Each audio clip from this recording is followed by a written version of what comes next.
Good evening, TA students. It's Michelle Christie. I'm the Program Manager for Vocational Education and Training, and I manage the Certificate 4 in Training and Assessment here at Open Colleges.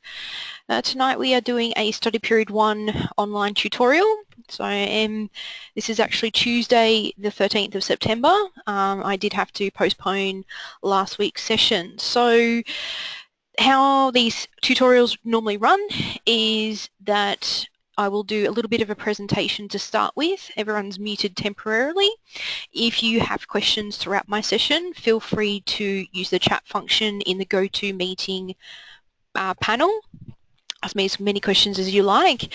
At the end of my presentation, I will unmute everyone and you can have a chat, ask me questions about Study Period 1, whether you're working on the learning content or the assessments, or even an activity, whatever you'd like to talk about in Study Period 1, we can chat about, or you might want to talk to other students. This is your session tonight.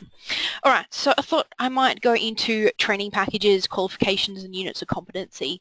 I've had a few students of late messaging me or Jess or even Helen and asking what's the difference, what's a training package, what's a qualification, what's a unit of competency. And look, the vocation education and training system do use a lot of codes, and it does take you a little bit of time to get your head around, well, what is the difference? So if this is something you're struggling with, it's okay. That's what a lot of people do struggle with initially when they are reading this content, but hopefully we can give you a bit more clarity tonight on what the differences are. So you are currently in Study Period 1 and that is what this tutorial is about, but I just want to bring your attention quickly to the structure of the Certificate 4 in Training and Assessment. So we are currently in the design skill set, which relates to using training packages and designing and developing learning programs. After you finish Study Period 1, you'll move into Study Period 2, which is all about the delivery skill set, which is about facilitating learning in the workplace and facilitating group-based training.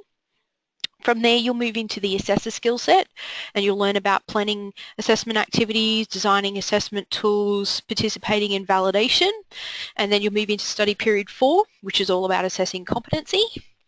And then from there you've got your electives. Now we actually have a few electives that you can choose from, but you only need to choose 2 electives in this course, being that design and develop assessment tools is a mandatory elective. So you can either choose Study Period 5, which relates to work skill instruction, or Study Period 6, which relates to mentor in the workplace. Study Period 7 actually has 2 units of competency, which is facilitate e-learning and distance-based learning. Study Period 8 relates to make a presentation, and Study Period 9 is develop teams and individuals. So overall, you may only need to do 5 or 6 study periods. So while there are 9 study periods, you don't need to do them all. As I've mentioned, Study Period 1, it actually contains 2 units of competency. So we're working on TAE DES 401A, Design and Develop Learning Programs, and also TAE DES 402A, Use Training Packages and Accredited Courses to Meet Clients' Needs. So I thought I would quickly go through the difference on training packages, qualifications and units of competency, and hopefully clear it in your mind a little bit about what the difference is. So a training package. Now I've got a picture of a box with some documents in it, and that's really what a training package is. It's kind of a parcel that includes multiple documents within it. Now a training package is actually developed for an entire industry. So for example, you might have noticed there's a health training package, there's an aviation package, there's a beauty package. So there is a training package for an entire industry. And these training packages will specify skills and knowledge that is required to perform effectively in the workplace. There are within a training package multiple qualifications, and it actually sets out what training organisations need to know in order to develop and assess different qualifications. Now, training packages have actually been developed for an industry. So whether it be, as I said, construction, or maybe it's the retail industry or hospitality, there are so many different industries and there's a lot of different training packages out there. Now these were originally developed by Industry Skills Council. So we used to have Industry Skills Councils. We now have Service Skills Organisation, no, other way around, Skills Service Organisations, or SSOs, who have literally started in January this year, and they've taken over the role from the Industry Skills Councils. So a lot of the Skills Service Organisation, the SSOs, job role is they've inherited training packages that were originally developed by Industry Skills Councils, and they're going to be working over the next months to years on these new training packages and even designing new ones. So the training package structure themselves is actually according to a process that was set out by DEWA. Now DEWA was a government organisation. They are no longer around, but that package was set in stone quite a long time ago.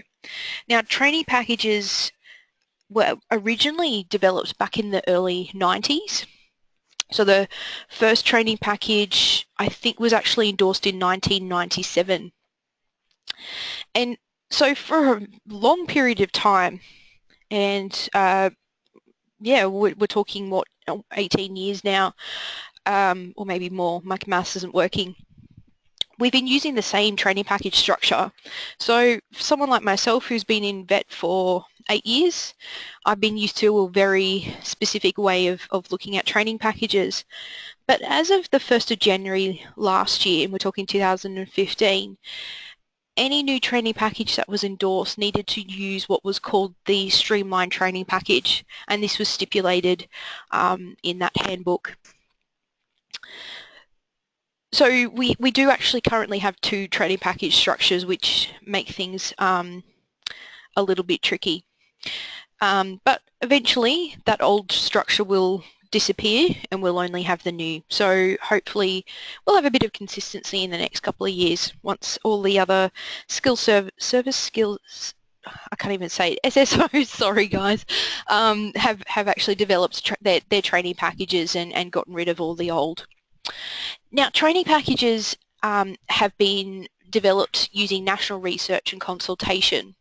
Now what's actually occurred within an Industry Skills Council, and is now happening with service standards organisations, is that they have industry consultation. So I can remember back years ago, and I was working as a community pharmacy trainer at the time, being pulled into the Industry Skills Council's e-scan or environmental scan. And what they will do is they'll ask questions about what trends are actually occurring within that industry. What have we noticed that's happening in different workplaces, so that when they're developing the next version of a training package, they're actually aligning to what is needed within a workplace or within an industry. I think the last e-scan I sat in on was probably about 2 years ago, and that was with IBSA. So IBSA was the Industry Skills Council for the TAE training package. They're now taken over by PwC or PricewaterhouseCoopers, who is our new SSO. And they're collecting data and information from various stakeholders within an industry to make sure that it does actually align to industry requirements. Now training packages have a national endorsement. That means that if you gain your qualification in Queensland, it's exactly the same as the qualification you might obtain in WA. And this is really important because back in the day, and I'm talking about in the 80s and 90s, there used to be accredited courses. And so if you were in, say, ACT, you might go to an RTO or a TAFE and complete a qualification, or sorry, back then it was a certificate in something, but you might move to WA or to Tasmania, and that certificate might have been not seen as equivalent.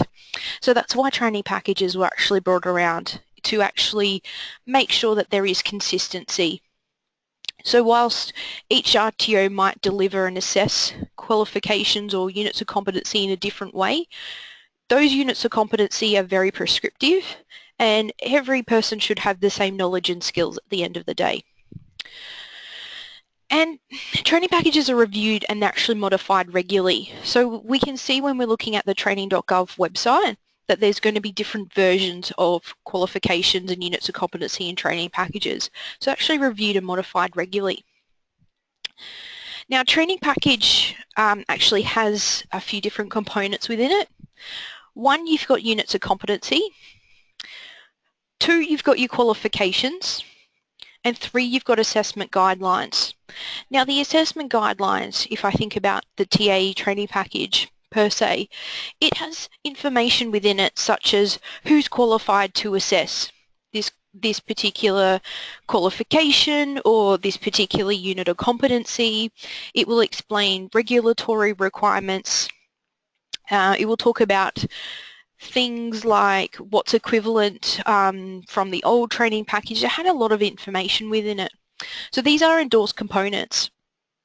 So we've got units of competency, qualifications, skill sets are also in there as well. So we have a few different things. Now, if we're looking at training.gov, which is a website I literally have open all day, every day, you might not use it as much if you become a trainer and assessor in an RTO, but you might, who knows. So when I look at this example is the sport, fitness and recreation training package. Now we'll see the summary and it talks about the releases. So the release is actually at a 2.1. So it's had multiple versions. As we said, they're modified regularly. And its last release date was the 6th of July. So literally in the last, say, 2 months, that has been updated. We can see that it's current. And we can see the companion volume or implementation guide. So if we click on that link there, it'll take us to the companion volume. We can also see qualifications. Now, each training package is going to vary dramatically in size. Now, this is a smaller training package. It's definitely not the smallest, but it is a smaller training package to look at. So you'll see the qualifications in ascending order as per the AQF levels. So all the Cert 1s will be together, all the Cert 2s, the 3s, the 4s. And if we keep scrolling down on that particular page, we would also see any skill sets that relates to this training package, but also units of competency and imported units of competency. So there's a lot of information we can find from the training package itself. Now, you're going to be asked questions in study period 1 about what training package are you using. Now, the code, you might only have a 3-letter code. So for example, this one is SIS. This is a streamlined training package. Okay, it was endorsed after the 1st of January 2015. So this is a streamlined training package structure. But you might see some training packages might have two numbers after it. So you might have 3 letters and 2 numbers. So there might be something like, say, we were looking at the old training package of this one, it might say SIS 08 or something like that. So it's only a small little code when we're looking at training packages. Okay, so where can you find training packages? One is the TGA website. So we go to training.gov and we can do a quick search for a training package. We can go to the relevant SSO, a Skills Service organisation. They should have information on their website. They only started in January, so they were a bit slow in getting that information up. But I haven't looked at all of them now. I've only looked at ones I've been playing with, but hopefully most of their information is available. Well, the other option is speak to your training RTO that you're working for. So people in compliance roles or management roles will be able to give you information about training packages. All right, so let's move on to qualifications. Now, you'll notice I've got a little person with a certificate in their hand. This is what a qualification is. It's a piece of paper that says you are competent in certain knowledge and skills, or a certain qualification. So what does a qualification look like? Okay, it'll actually have, if we're looking at training.gov, for example, it'll have a code and title, it'll have a description, it will have the qualification packaging rules, and potentially, if it's the old package, employability skill summary. So the code and title will be a bit longer. So you will notice that there will be 3 letters, and then you might have 5 numbers afterwards. So it gets a bit bigger because and those codes do mean something. A qualification, if we're looking at the certificate that you can attain, it would say this is to certify that Joe Bloggs has attained a Cert 2 in retail, and then it will say all the units of competency that Joe has actually undertaken. So there are components within the qualification. Oops, pardon me, went too far. So the information within the qualification, if we're looking at training.gov, we're going to have the code and title. We're going to have summary information. It's going to say what training package it belongs to. It's going to talk about the units of competency that belong there, the qualification description, any entry requirements. So some qualifications, it will stipulate what is required from a learner or an entrant before they actually enroll. For example, if we're doing a certificate 4 in something, it might say you must have certificate 3, or that you must have attained certain units of competency.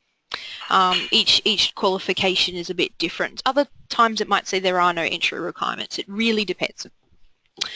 Then you've got your qualification packaging rules.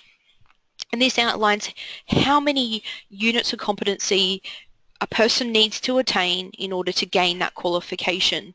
And then it will outline what core units and how many, and will say what electives or how many electives can be chosen. And from the electives, it will either say you can choose from the list below, or you can import a certain percentage, and this is the rules around importing as well. So we have to abide by those qualification packaging rules. And then it will also give us qualification mapping information. So if it's, because it's a new version or an old version, it will tell you whether it's current or if it's equivalent to the new or the old, that kind of information.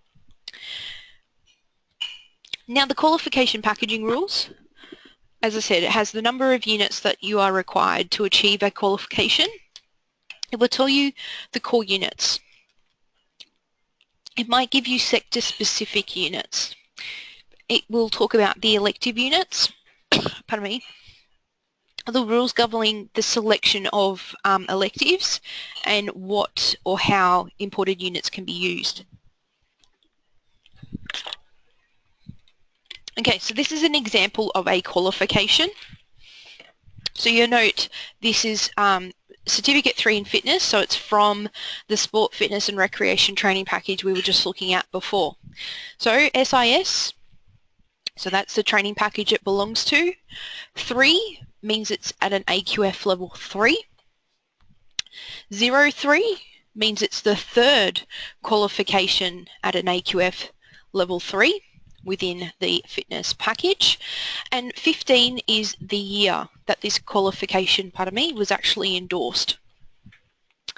Okay, and if we see on the release here, it was released on the 3rd of September 2015, so that number system works perfectly. Now it says the mapping, it actually supersedes an old qualification, SIS 30315, which means that qualification was only in the system for 2 years. Now it actually belongs to the SIS Sport, Fitness and Recreation Training Package. Then it will outline different units of competency, and if we keep scrolling down we will see the application and the entry requirements and the packaging rules. From there we've got skill sets, and this is a little bit different in that the developers actually put certain things together, units together to make like a short course is another way of looking at it. So I've got a little picture here of this 5 fingers, and they're all doing something different. So a skill set's kind of been clustered together for a specific reason. So they're clustered or groups of units of competency, and they were developed to meet a need within an industry or to help with licensing and regulatory requirements. So if I think about the Cert 4 in training and assessment, you can either do the full qualification, or you could do, say, the assessor skill set, which is 3 units of competency, which means that you could be a qualified assessor. So different skill sets that can be put together. Now this information, once again, is in training.gov. So when you look at the training package, you can scroll down to the skill sets and have a look at the different skill sets.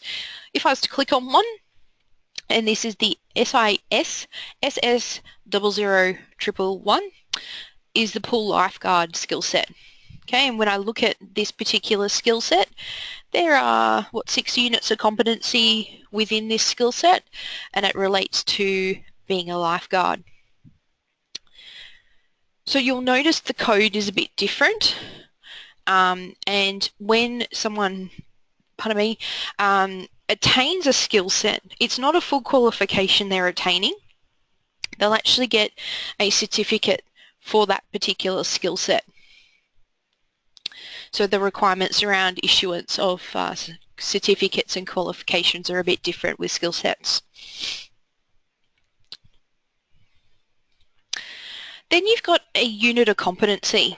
And the way I like to think of a unit of competency is it's a bit like a task. Now, if you think of your job role, there are multiple tasks that you are needing to do on any given day, week, month, or year. Well, that's what a unit of competency is about. Now, if I think about my job role, there's times where I need to conduct training to a group of people. There are other days where I need to assess. These are units of competency that belong to you, the qualification you're currently undertaking. So it's a task that you need to do.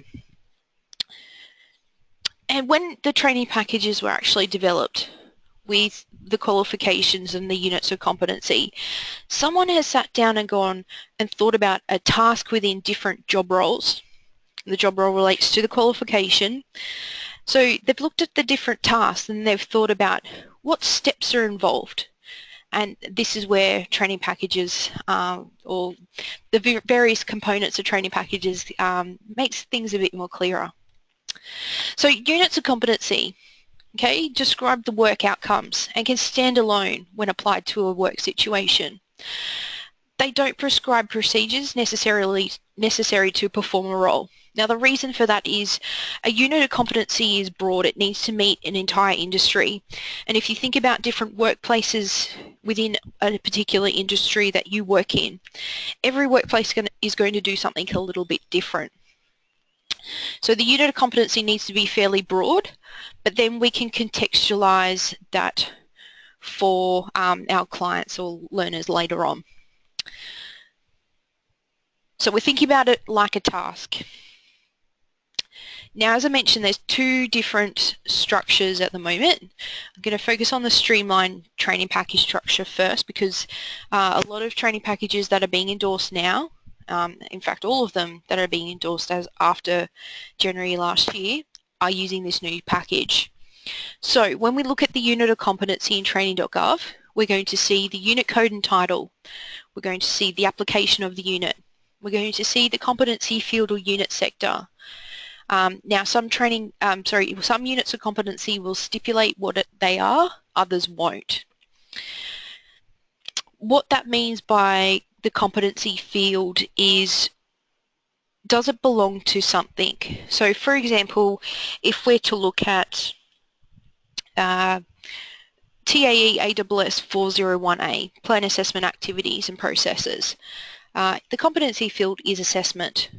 Okay, so we go TAE ASS, so the ASS is the competency field. I think back in the day, I don't mean to sound historical or old when I say that. The competency fields were much more,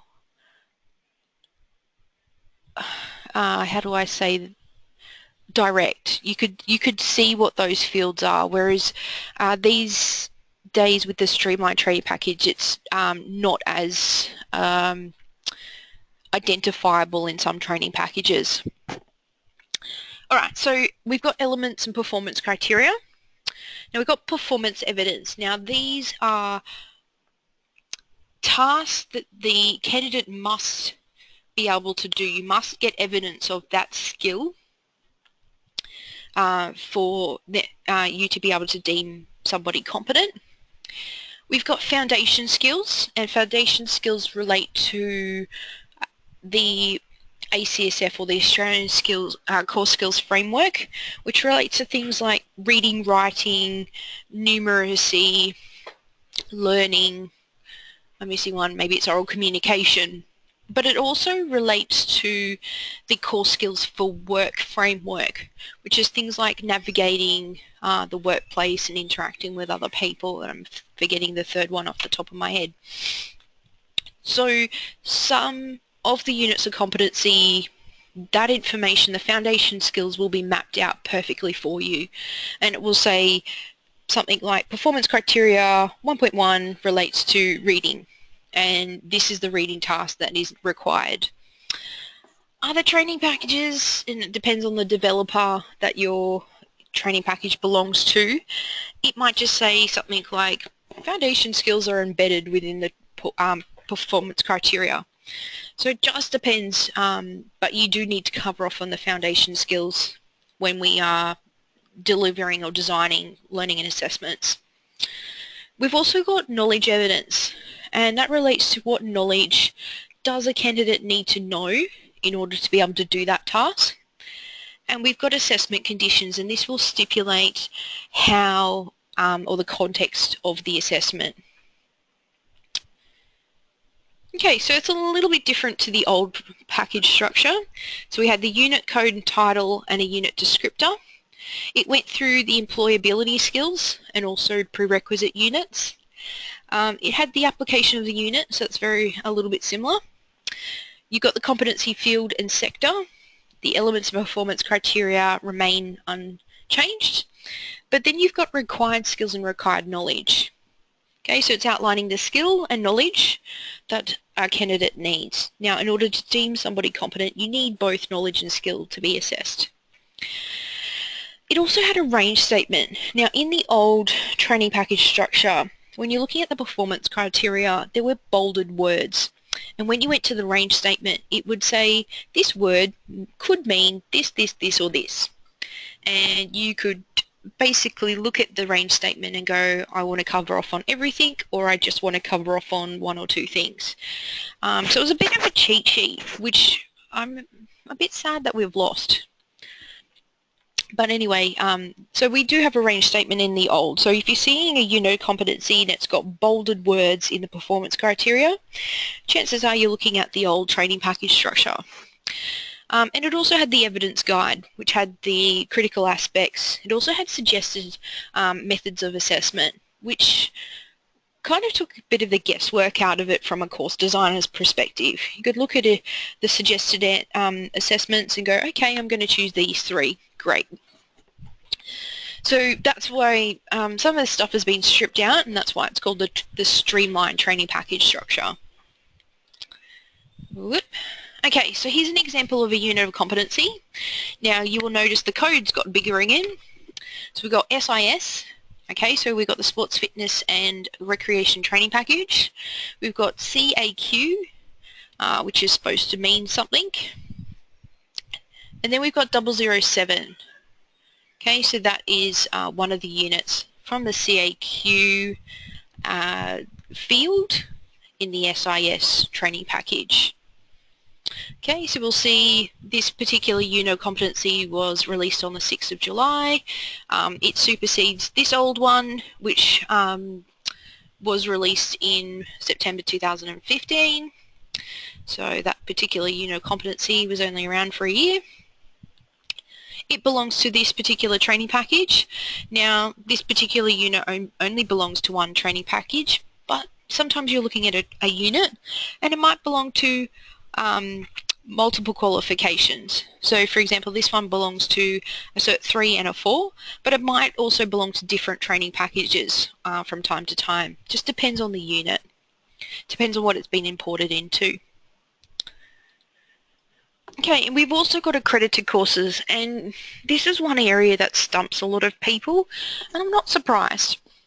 So accredited courses, as I mentioned before, back in the day, so we're talking in the 90s, we had different RTOs creating courses, and these were endorsed by their state regulator. So this is a long time before ASC were ever around. And so everyone had different accredited courses. And so when they moved to training packages, a lot of the accredited courses kind of died, or were no longer needed. But there's times where you've got a square peg and it just doesn't fit in a round hole. You have a niche requirement, and an accredited course can fit that requirement. So an accredited course is actually developed by an RTO. Okay, and it's to address a gap in the market. So it's a niche area, and it has to be accredited through the national regulator or state or territory body. The accredited course, so an RTO will actually develop their own units of competency, the course, which includes the packaging rules on how that person needs to complete, and they have to be able to prove that this course doesn't exist anywhere else. It doesn't belong in a training package. So usually you'll have to get endorsement from a SSO, or back in the day it was an Industry Skills Council, to prove that this is actually a niche and there is nothing else like it in the market. Now, the requirements were previously set by the AQTF standards for accredited courses. Now, I know AQTF is no longer around, but the information about developing an accredited course is easily found on the ASCW's website, and it is based on units of competencies or modules. Now, an accredited course, once again, can be found on training.gov, so you can do a quick search and find the accredited courses there. And it will include information, you can also grab that from the regulator or also from the copyright owner. So because an accredited course is proprietary information, things like a unit of competency that belong to an accredited course won't be available on the TGA website, so only the copyright owner will have that information. So what does it look like on TGA? So I went and looked up fitness from the training package I was looking at before. I just was looking fitness, and I found this diploma of fitness coaching. So it was actually developed last year, and it's current until next year, and it was developed by Australian Careers Institute Proprietary Limited, and so this particular RTO has developed this accredited course. So I've said that's a niche market. There's nobody offering fitness coaching anywhere else, so that's what they've decided to develop and get endorsed. Now, just so you have it in your mind about the learning design process, when we're putting together a learning program and using training packages, we need to first do that training needs analysis. So we're having a chat with the client to find out their needs and their preferences so that we can develop a program for them.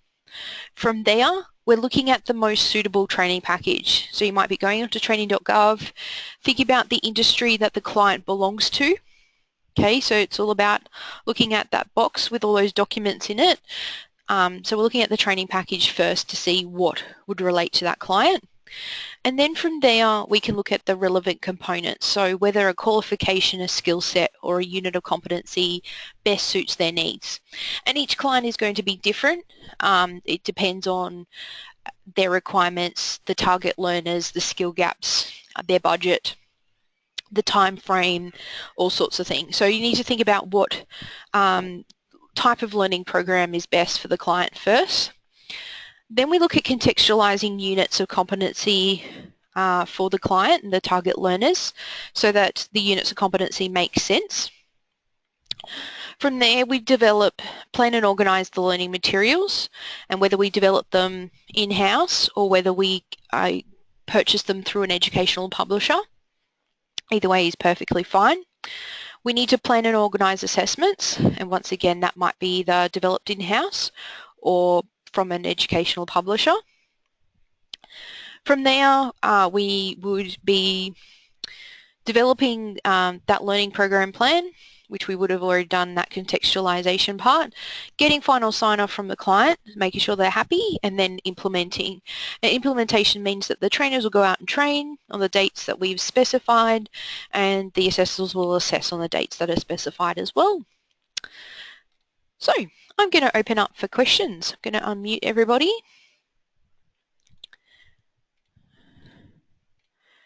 And you can ask me any question you like.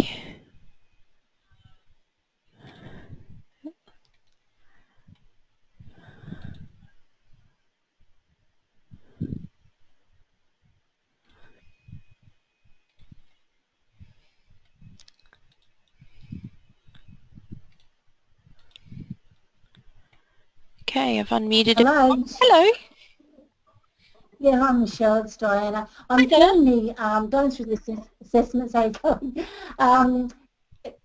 Basically, can you just make up an organisation to do your assessment on? Just make up something and then just choose an industry? Yeah, you can, absolutely. It doesn't have to be an actual business. It can be a hypothetical business. That's perfectly fine.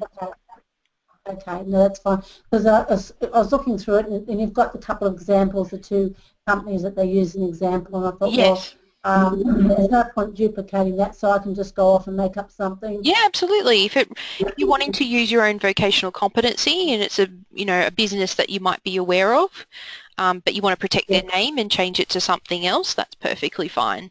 Yeah. Okay, oh, that's great. Thank you. That makes it a bit easier. Good.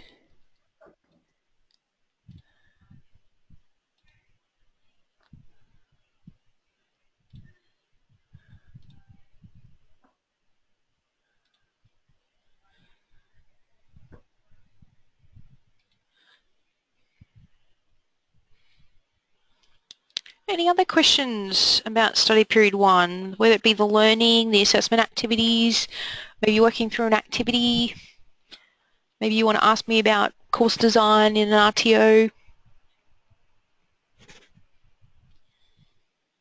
Just with that, when you're not working for an RTO, Yeah. you just use open colleges, was that Yeah, right? that's my recommendation, because you can go to the student lounge and grab our policies and procedures, or you might notice in the study period 1 news forum, I've actually put a little folder together with policies and procedures that I think are relevant. Now, where do you find that? Because I always have trouble finding these things. Let me grab, go into study period 1. Yeah.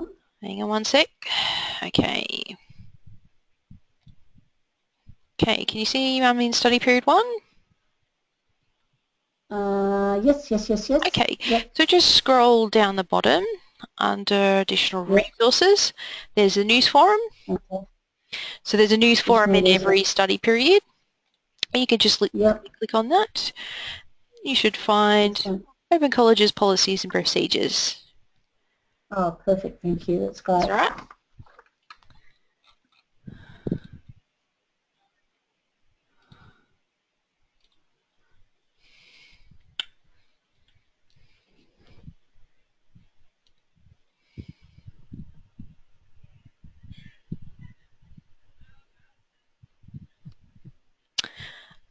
Okay, so I've got a question about when developing a plan, do I need to do the whole context of the plan as well? I'm a little unsure what you mean. Do you mean that you need to include all the units of competency or the workplace context?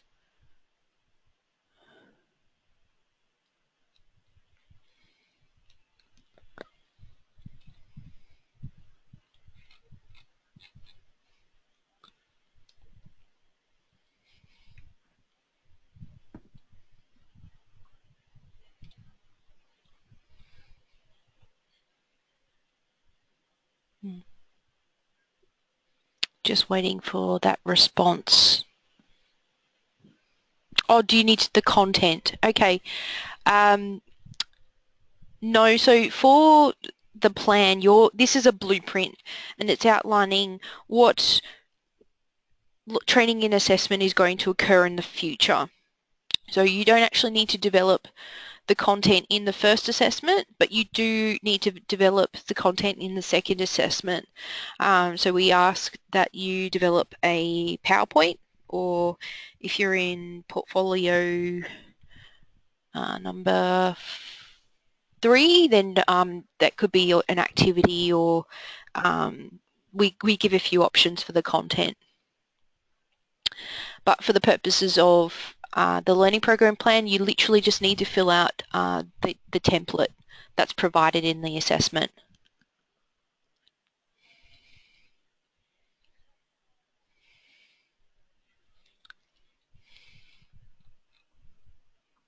No, you don't need to include the study material. In the second and fourth portfolio, it does ask you to evaluate resources. So you might do a bit of a Google search and find learner guides, workbooks or textbooks that could potentially be used in your program. So you'll do an evaluation, but you don't actually need to provide that information. I mean, you don't need to provide the actual documents or resources in any way. You just need to evaluate them, and then you're developing your own PowerPoint or activity depending on the portfolio. Brilliant, that answers the question. That's good.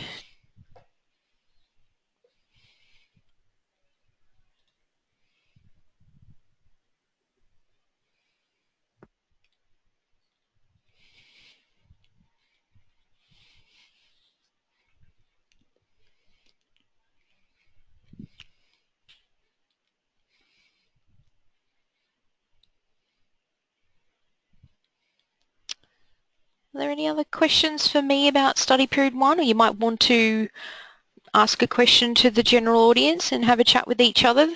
This is your tutorial. I'm sure you came for a reason tonight.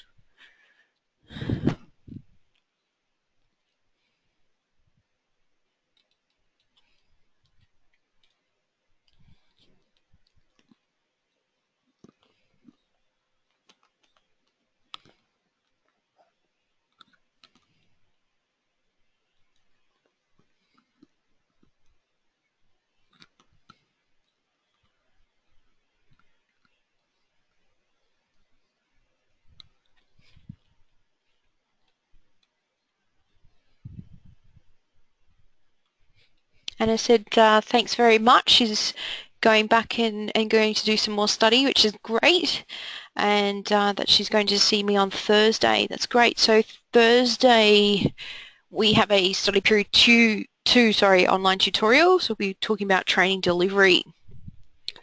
So it'd be good to see you then, Anna.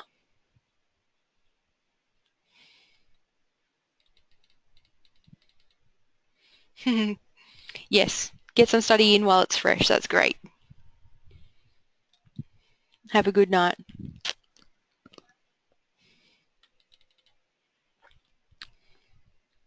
Has anyone else got any questions, comments?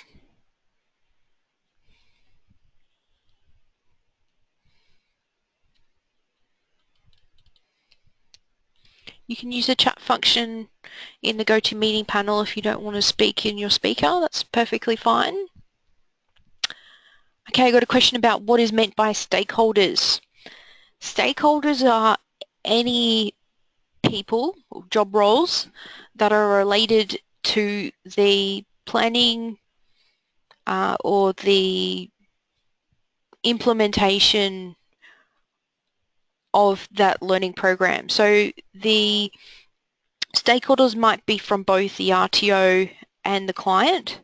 So for example, a HR manager might give me a call and say, we've got this pool of money, a budget, and we need training for our staff to help with a particular issue that they're trying to address.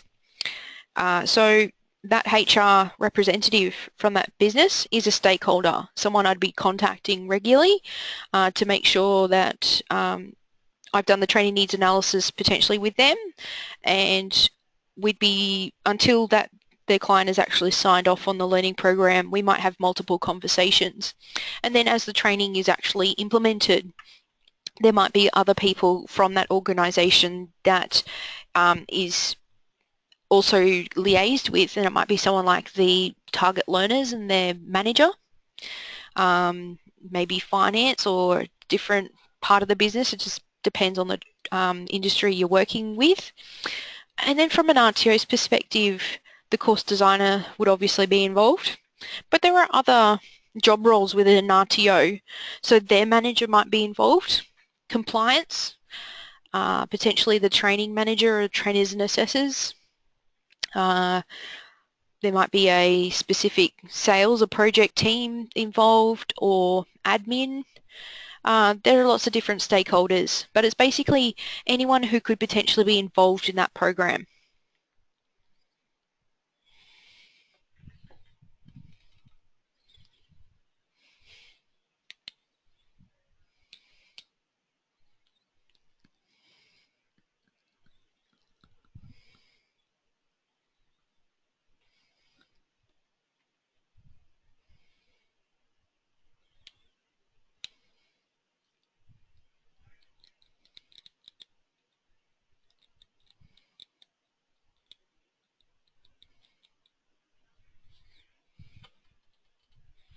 All right, any other questions?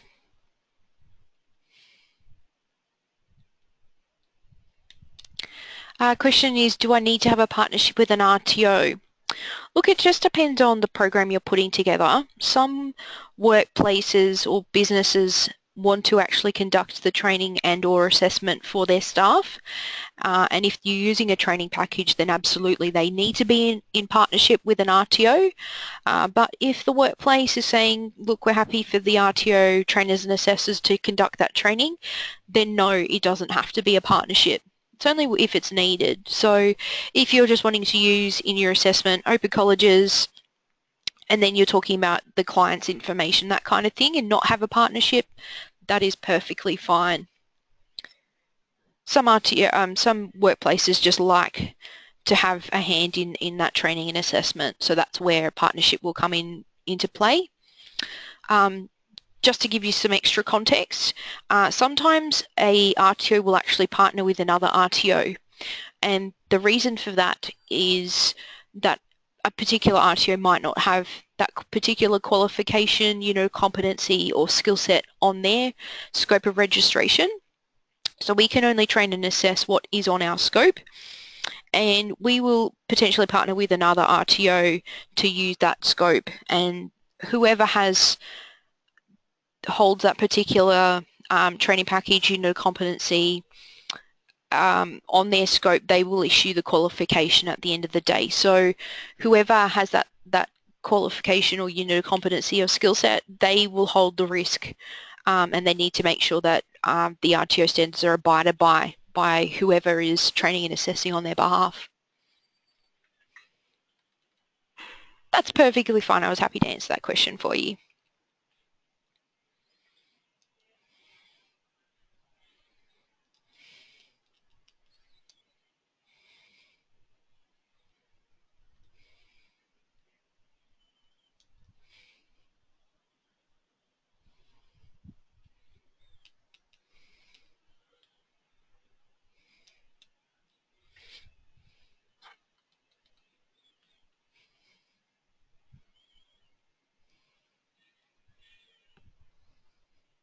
Right, any further questions before we say goodnight?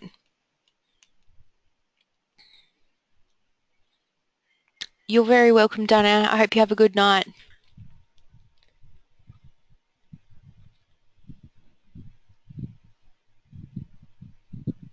I've got a question about how many times can I resubmit?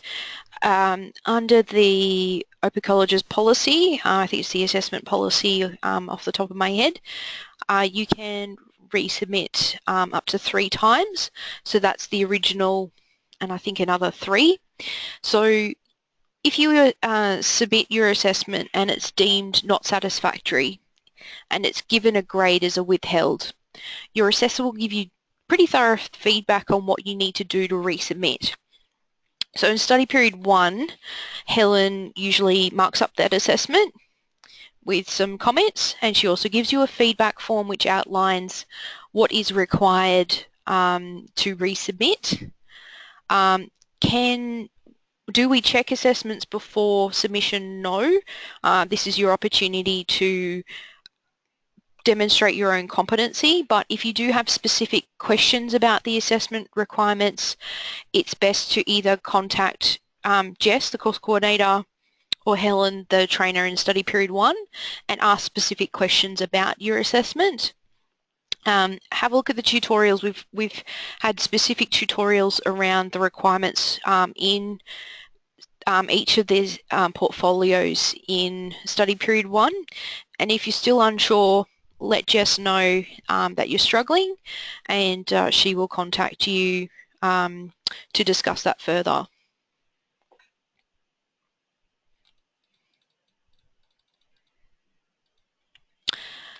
There is no such thing as a dumb question.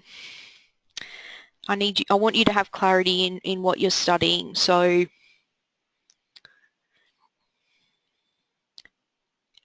reach out and ask as many questions as you like in your studies, because this is your virtual classroom. So there is no judgment on our behalf, and we're happy to answer. So if you literally want to ask a question every single day, please do so. If that's what you need to do to get you clarity, we will answer all your questions.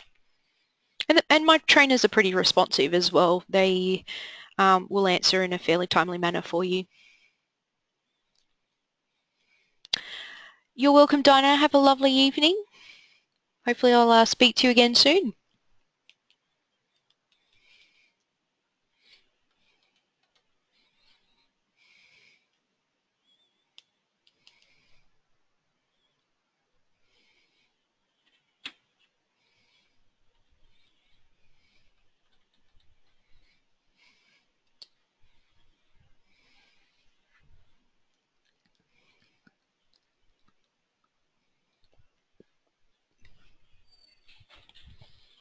Okay, well, if there's no further questions, I think we might say good night. And if you've got any questions, please feel free to message Jessica or Helen in study period 1.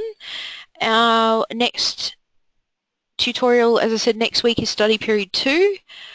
We will be having another study period 1 tutorial on the 2nd Thursday of October, which, hang on, I have to look at my calendar in front of me here, is the 13th of October. We also have the Training Talk Fest on the 1st Thursday of the month, which is the 6th of October, where any student in any study period can come and have a chat with each other and myself or the trainer, whoever is facilitating that night, and ask questions about anything you like. So good night, everyone. It was a lovely session. It was great to have you here, and we'll chat again soon.